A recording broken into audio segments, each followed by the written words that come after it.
benn xale bu góor bu am 26 ans moo rey yaayam fees ko dagati ko lekk ko moom ak xajam affaire yi Madrid la xewee benn koñ bu ñu naan Vintage waa ji mi ngi tudd Alberto Gomez moom kase moo dëkk moom ak yaayam ak xajam waa koñ bi yëpp xam nañ ni moog yaayam déggoowuñu tey xuloo ak yaayam day dóor yaayam ba pare drogué la boo ko gisee xam ni drogué la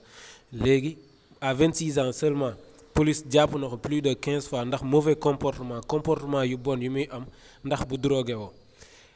benn guddi muy ñibbisi comme chaque guddi rek ñëw xuloo ak yaay xuloo bu tar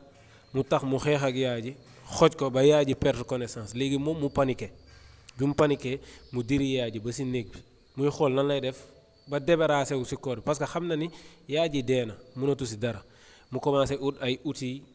di ut ay outils ba gis benn scie jël yaay ji dagati ko 1000 fois au sens propre laa wax nag 1000 fois def leen seen recherche bu leen neexee léegi bi mu ko dagatee léegi mu décidé lekk ay morceau noonu pour ñam rek waa ji da doon goûter waa ji ñam ay morceau noonu li si des mu am yu mu si def si ay bool si ay récipient dugal ko si frigo bi yeneen yi yax yi affaire yooyu mu débarrassé ko yóbbu ko si mbalit bi affaire yooyu toj ko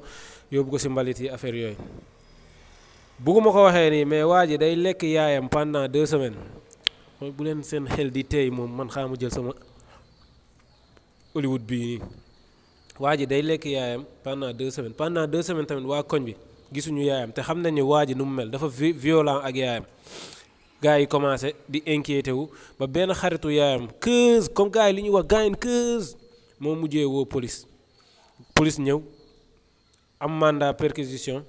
dugg ci biir kër gi fouillé si lañ gis ay res def test bi affaire yooyu noonu si seen base de données ñu xam ne ni kii yaayam la. léegi moom bi ko gars yi laajtee dafa avoué directement nekkul fii ay jàppal ma bàyyi dafa avoué directement wax ni moo def lépp A ba Z moom moo ko def gars yi bi ñu ko jàppee préparé wu leen 15 ans lañ ko tëj 15 ans 15 kase 15 ans lañ ko tëj bu nekkoon yeneen dëkk yi yow da ngay laal à vie 15 ans lañ ko tëj au début juge bi dafa foogoon ne waa ji wérul parce que li mu def nii ku ànd ak sa xelam du ko def de. dagati fees lekk nit moom loolu la def gars yi mais bi ñu defee ay test diagnostiqué ko affaire yooyu war gis ni kii il est bien conscient si lu mu def xam na lu mu def bu baax moo ko tey bi affaire yooyu noonu gars yi non si 15 ans yi au lieu ñu teg si yeneen at déedéet amende 60 000 euros lañ ko jox pour mu jox ko frère am te moom 60 000 euros yooyu noonu daanaka amoon na ko ba pare ndax jaay drogue bi affaire yooyu maanaam waa ji léegi 15 ans am lay tëj. Tome Ram